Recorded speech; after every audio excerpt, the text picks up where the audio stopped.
He had never thought his life would change because of one old letter, but that is exactly what happened to Caleb on a quiet afternoon.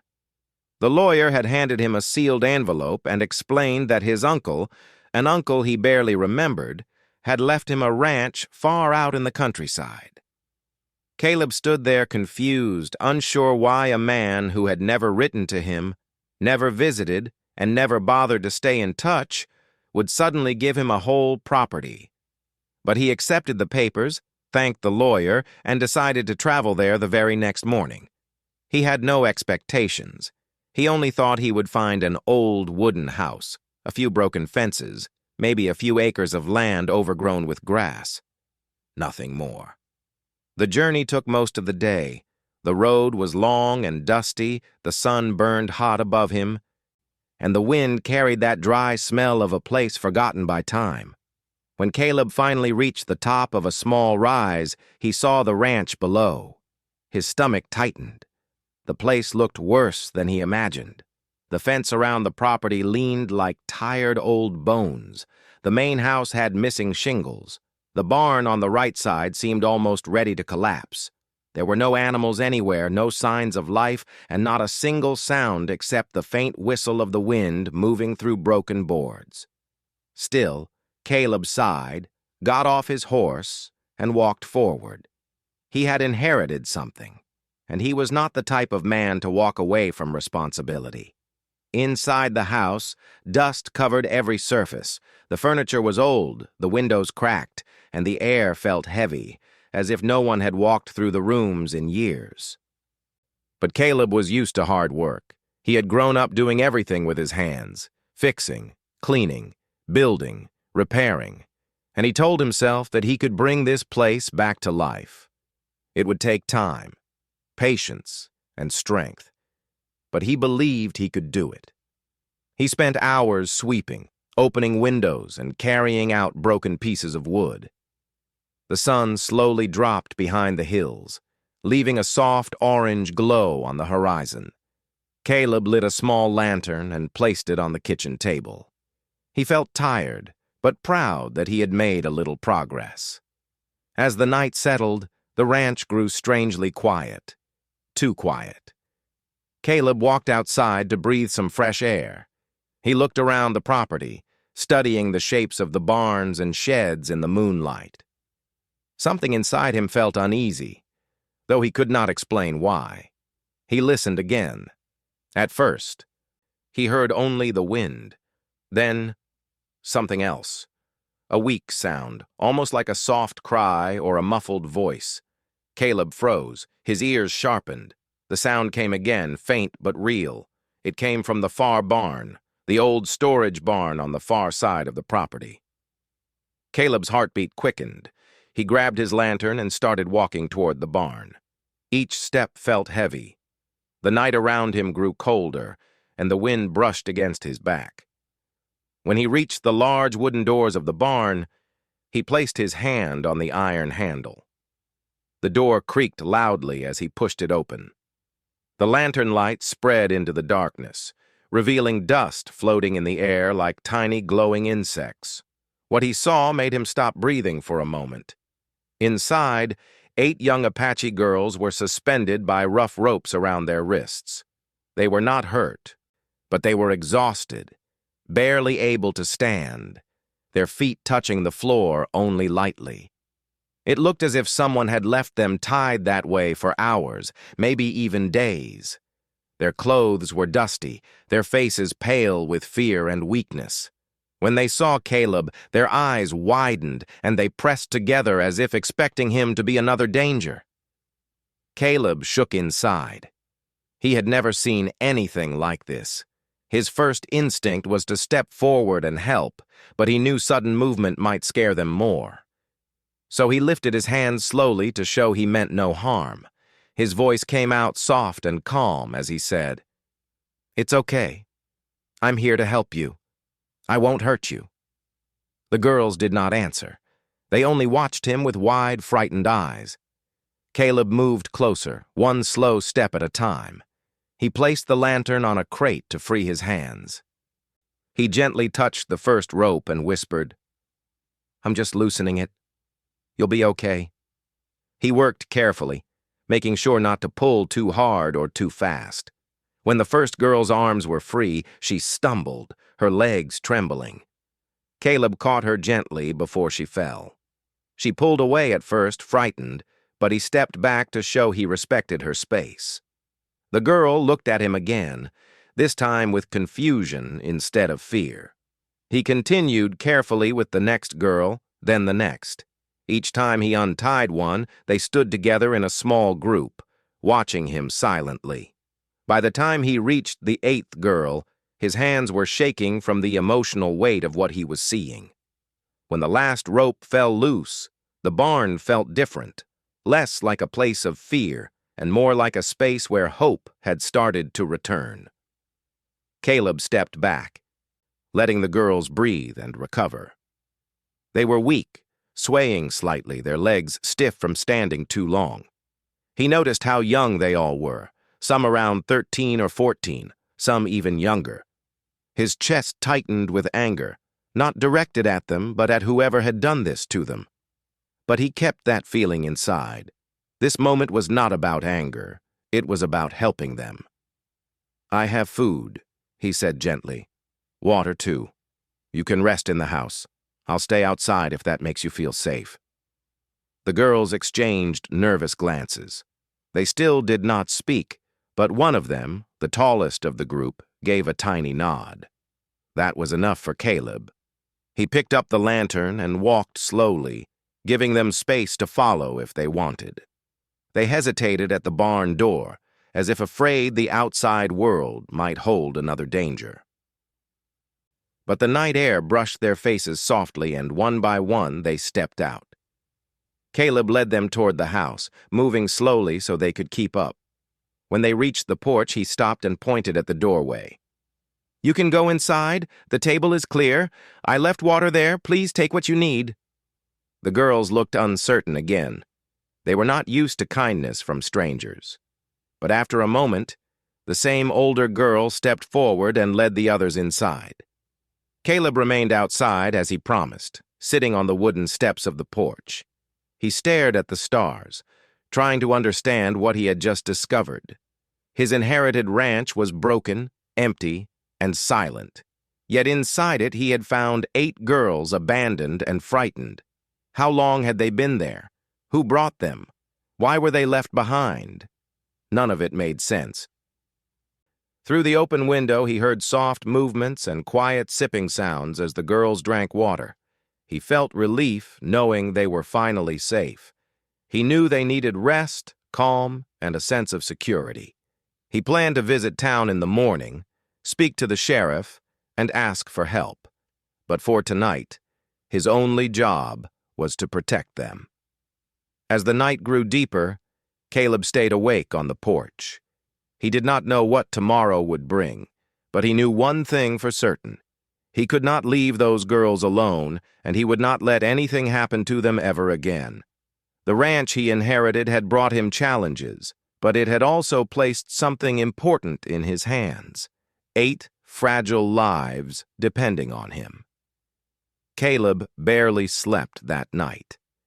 He stayed on the porch with his back against the wall, watching the thin light from the lantern flicker through the open window. Inside the house, the 8 girls moved quietly, almost silently, as if they were afraid to make any sound. Every time he heard a soft step or a whisper, he felt a strange mix of worry and relief. At least they were alive. At least they had water. At least they were safe for the moment. When dawn finally broke, a soft gray light spread over the ranch.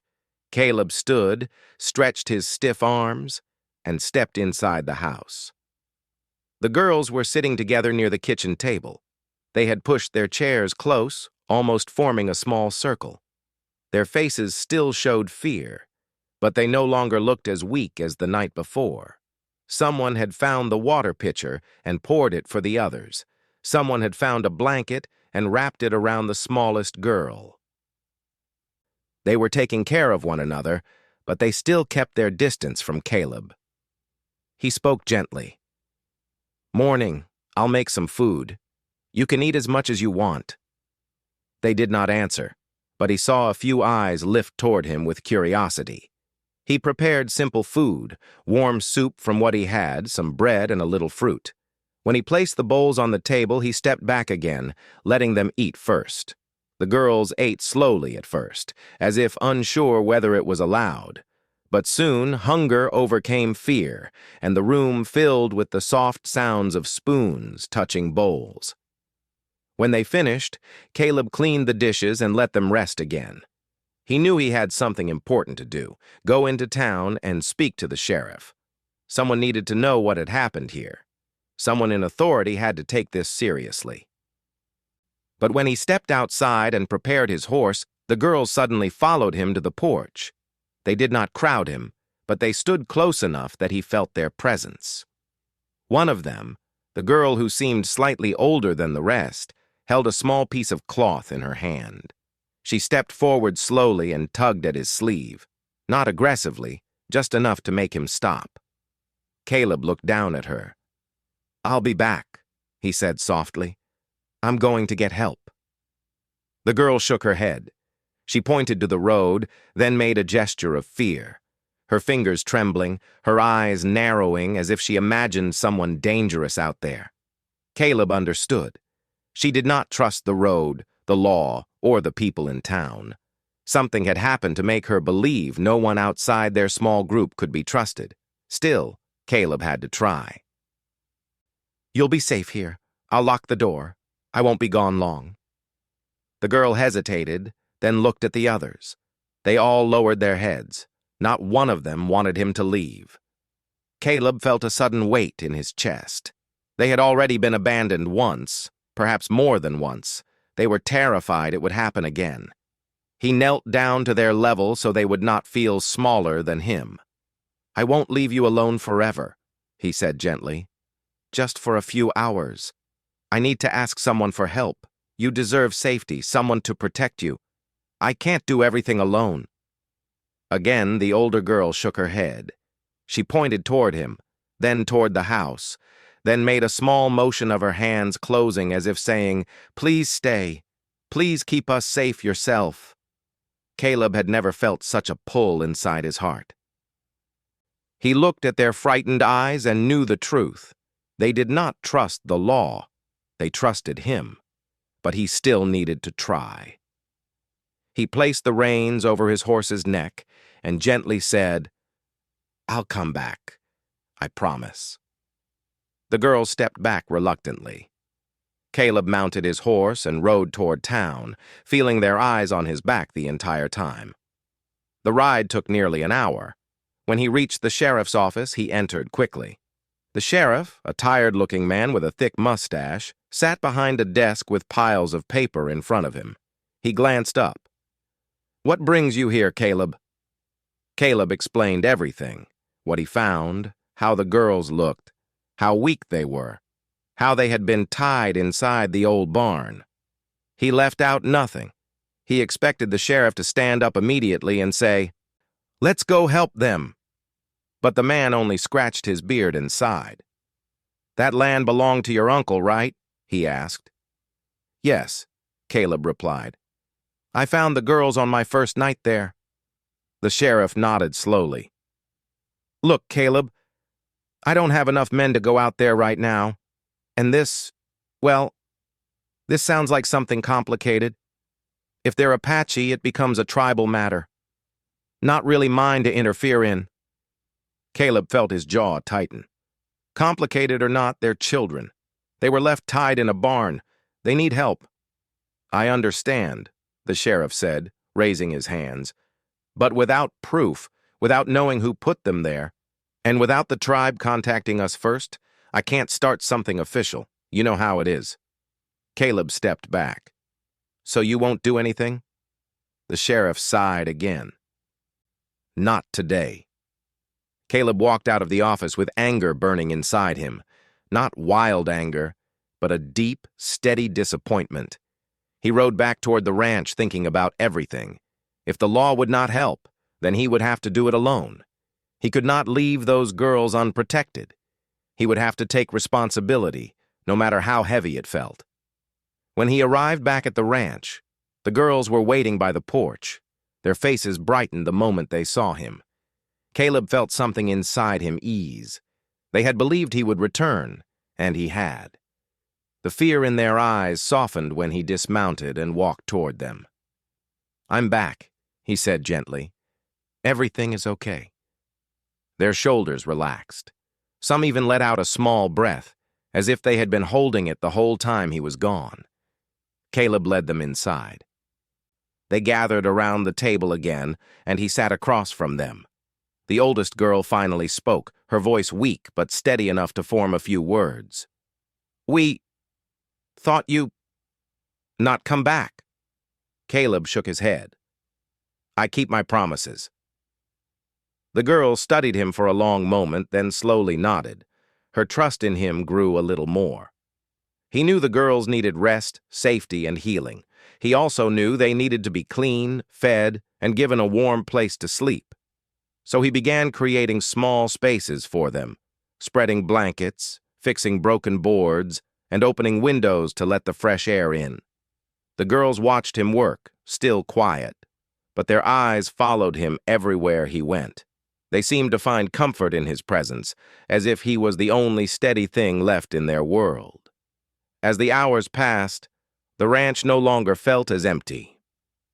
When the girls sat outside in the sunlight, their faces slowly losing the pale fear they carried, Caleb felt something new stirring inside him.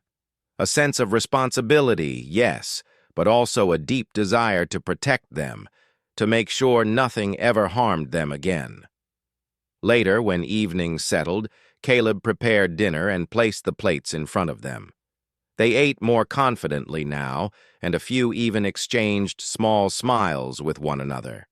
The youngest girl, who had barely spoken or moved the whole day, tugged lightly at his sleeve as he walked by. She pointed at her bowl, then at him, as if inviting him to sit and eat near them. Caleb smiled softly. He sat down. The room felt warm, almost peaceful. That night, as the girls slept inside the house, Caleb stayed awake again, but this time he was not just guarding them. He was planning. He needed to return them to their families. He needed to find out where they came from. He needed to solve the mystery of who brought them to this ranch. The sheriff would not help, but Caleb would. And from that moment on, the girls were no longer strangers found in a barn. They were souls depending on him. Caleb woke early the next morning, long before the sun began to rise. The ranch was quiet, but not in the lonely, empty way it had felt on his first day. Now the silence felt gentle, almost protective, like the world was giving the girls a chance to rest without fear. He stepped quietly through the house, checking on each one of them. They slept close to one another on the blankets he had arranged, their breathing soft and steady. Seeing them safe helped ease some of the heavy weight inside his chest. He went outside to start the day's work. There was still plenty to do. Broken fences to repair, rotten wood to replace, and old tools to sort through. But all of that came second now. His first duty was to the girls. He needed to find out where they came from. He needed to learn their names, their families, and the places they considered home. Only then could he take them back. As he walked toward the water pump, he heard a door open behind him. When he turned, he saw the oldest girl standing quietly in the doorway. She had wrapped herself in one of the thick blankets from the night before. Her long, dark hair fell loosely around her shoulders, and although she still looked tired, there was more strength in her eyes today. "You're awake early," Caleb said in a calm voice. He didn't want to startle her. She nodded slightly, then pointed at the sky. "Sun, soon." Her voice was soft, unsure, as if she had not spoken English often. Caleb smiled gently. "Yes, the sun will be up soon." She stepped out onto the porch, letting her bare feet touch the cool wooden boards. She watched him work for a moment, then walked slowly toward the pump. When she reached him, she placed her hand on her chest and said, "Tala." Caleb paused. He understood. She was telling him her name. Tala, he repeated with respect. It's a beautiful name. She touched her chest again, then pointed toward the house and made a circular motion, including the other girls. Sisters, she said, though her meaning was more symbolic than literal. They were not all born from the same mother, but they were bound together by survival. Caleb nodded. I'll learn their names too. Tala hesitated, then pointed toward the barn, the same barn where he had found them. Her eyes clouded, her brows tightening as memories rushed back to her.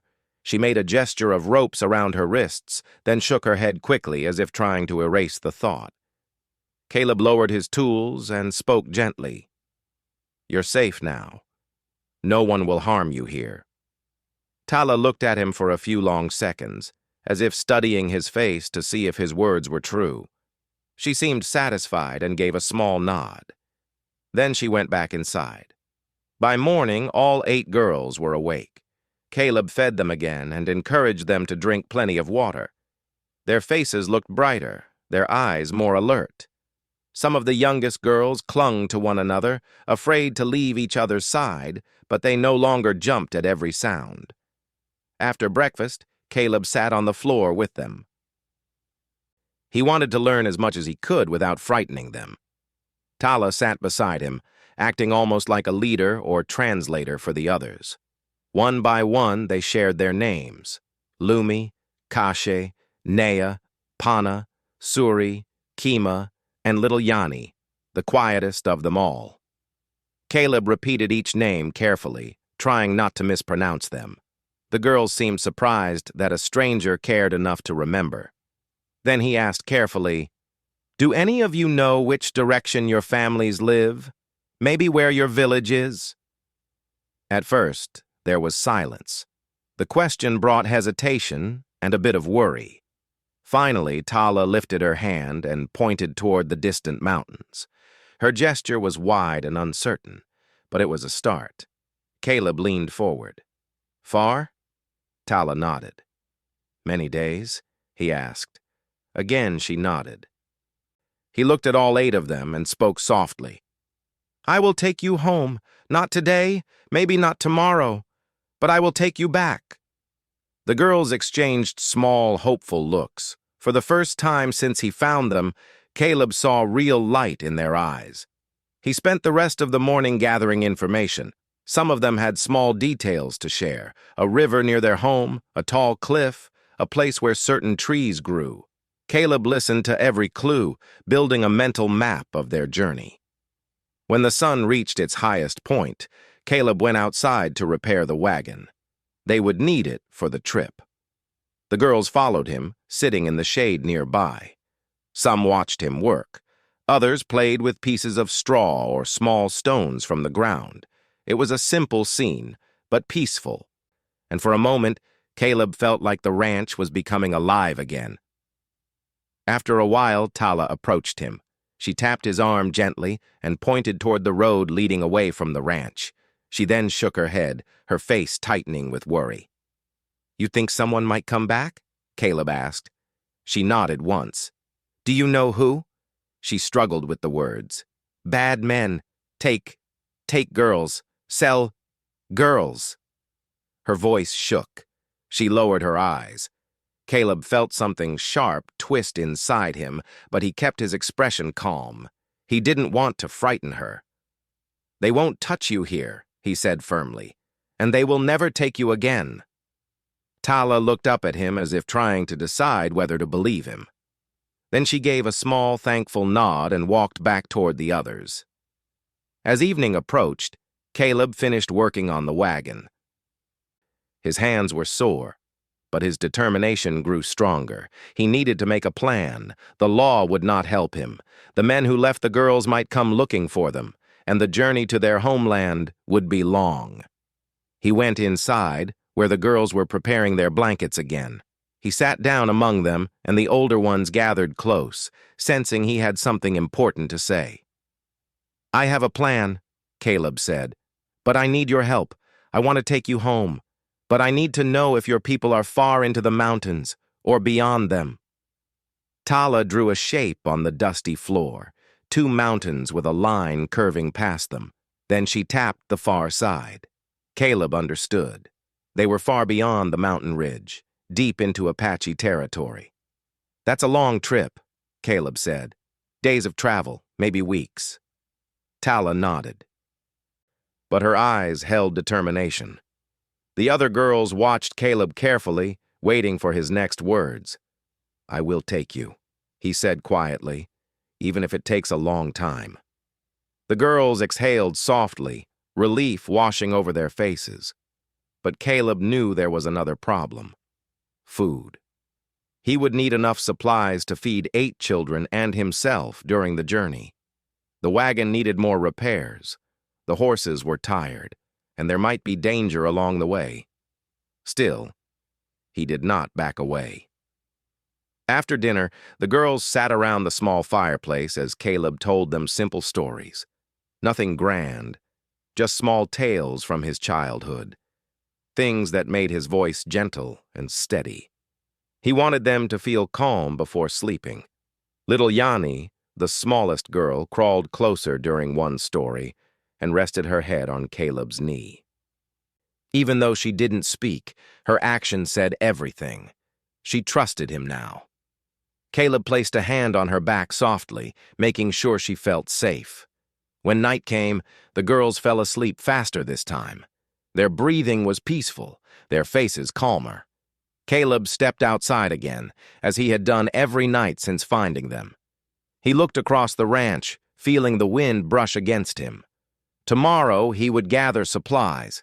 Tomorrow he would travel again to town, not for the sheriff, but for food, tools, and whatever else he needed. He would take the long way to avoid drawing attention. No one needed to know he was helping the girls return home.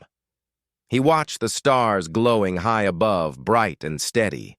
He imagined their families waiting somewhere past the mountains, hoping for a miracle, praying for news. Caleb whispered to the night, "I'll bring them home." The wind answered softly, carrying dust across the empty fields. Inside the house, 8 girls slept safely for the first time in many days. Outside, Caleb stood guard, silent, steady, and ready for whatever tomorrow demanded. The journey ahead would be long, but he would not stop. Not until every one of them was reunited with their families. Caleb woke on the 4th morning with a clear mind and a firm plan. The air was cool, the sky pale with early light, and the ranch felt calm in a way he had not felt since the day he arrived. The girls were still sleeping close together, wrapped in the blankets he had given them. Their faces looked more peaceful now, not as frightened as before.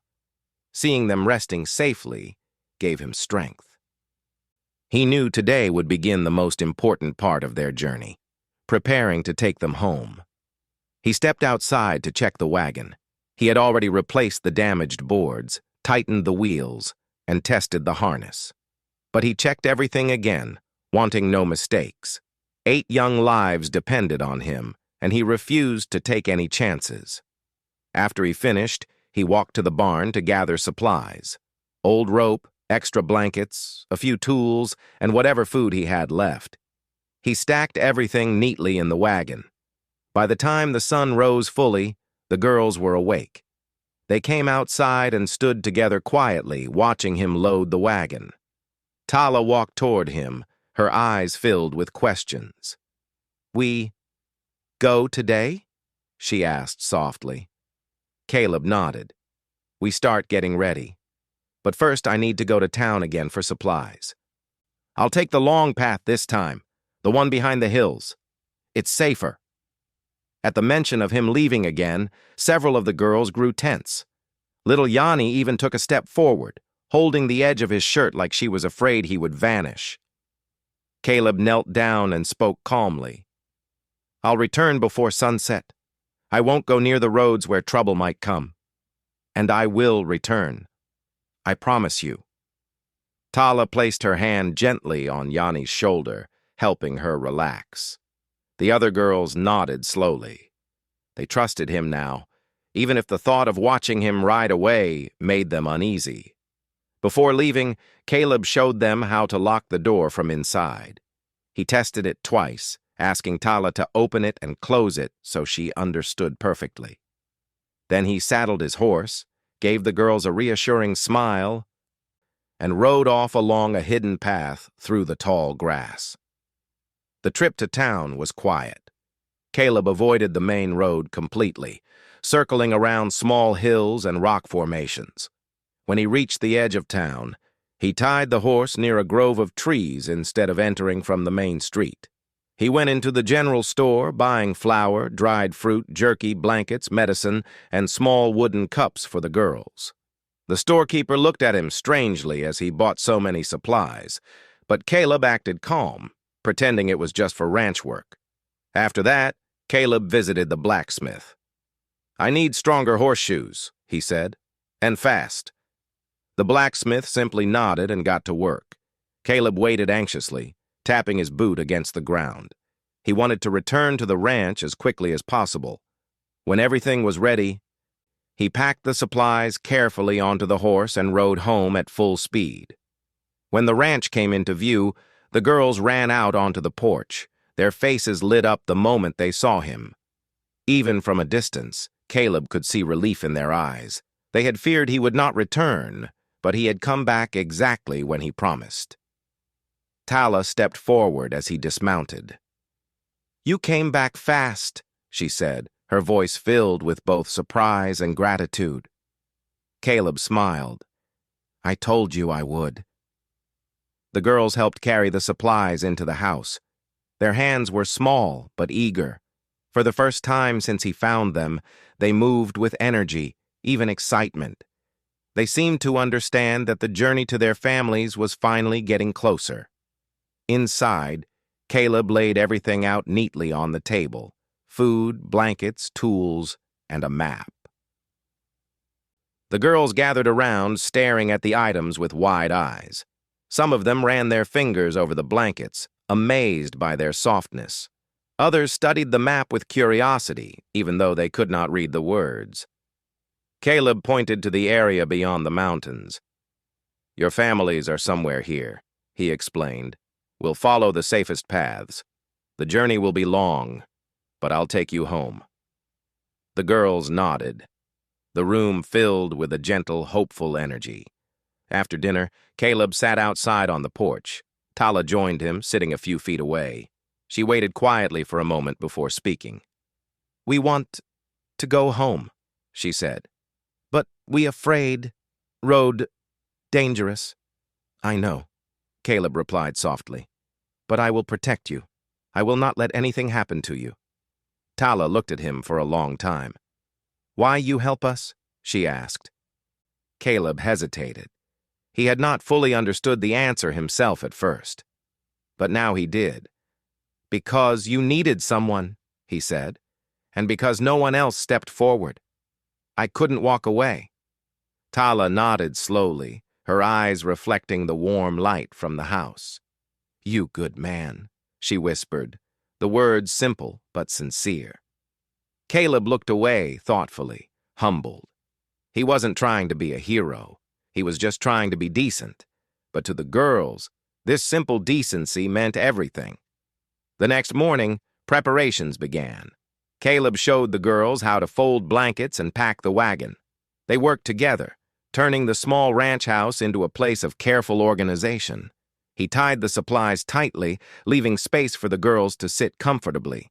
The horses rested in the shade, ready for the long journey.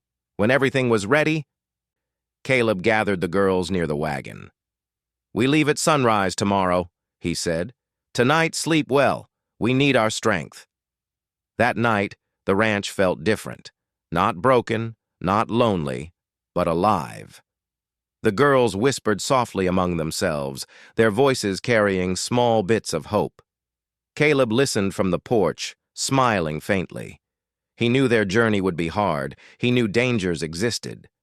But he also believed deeply that they would succeed. At dawn, they set off. The girls climbed into the wagon, sitting close, their eyes filled with nervous excitement. Caleb took the reins and clicked his tongue softly, starting the horses forward. The wagon creaked as it rolled across the dry ground. The ranch shrank behind them. Ahead lay mountains, rivers, forests, and the long path toward home. During the journey, Caleb taught the girls small things: how to spot fresh water, how to read the direction of the sun, how to notice animal tracks. In return, they taught him small words from their language, laughter returning slowly into their voices. At night, they camped together, sharing food under the stars. Some days were hard. The paths were uneven. The weather changed quickly. But Caleb never complained. The girls never gave up. They trusted him, and he carried that trust like a responsibility he would never break. After many days, they finally reached the foothills of their homeland. The mountains looked sharp and familiar to the girls. Tala and the others stood in the wagon, pointing excitedly at landmarks they recognized: cliffs, rock shapes, certain trees. Caleb felt relief as he urged the horses forward. When they approached the open land near the Apache settlement, a group of people emerged: women, elders, and young warriors. At first, they looked cautious, not knowing who was arriving. But when they saw the girls in the wagon, everything changed. Cries of joy filled the air. Families ran forward, embracing their daughters with tears, holding them tightly, thanking every spirit and star for bringing them home. Tala's mother rushed forward, falling to her knees as she wrapped her arms around her daughter. Little Yanni's father lifted her into his arms, crying openly. The girls' families surrounded Caleb too, their faces full of gratitude. They touched his hands, spoke gentle words of thanks, and blessed him for his kindness. One of the elders stepped forward. He placed a hand on Caleb's shoulder and said, "You brought back what many thought lost. You are welcome in our land, always." Caleb bowed his head respectfully. "They were brave," he said softly. "They followed me with trust. I only guided them home." The elder smiled. "A man who protects children is never forgotten." Caleb watched as the girls reunited with their families. His heart felt lighter than it had in years. The long journey, the fear, the uncertainty, it was all worth it. When he finally turned back toward the wagon, Tala ran to him one last time. She held his hand tightly and whispered, "Thank you, brother." Caleb felt his chest tighten with emotion. He squeezed her hand gently before letting go. He climbed into the wagon, took the reins, and began the slow journey back to his ranch. The land around him felt different now, wider, brighter, almost welcoming. He had returned 8 daughters to their families. He had done something good, something meaningful. As he traveled alone across the open plains, he looked at the horizon and smiled softly. The ranch he inherited had been broken, but because of what he found there, his heart was no longer empty. He had discovered purpose.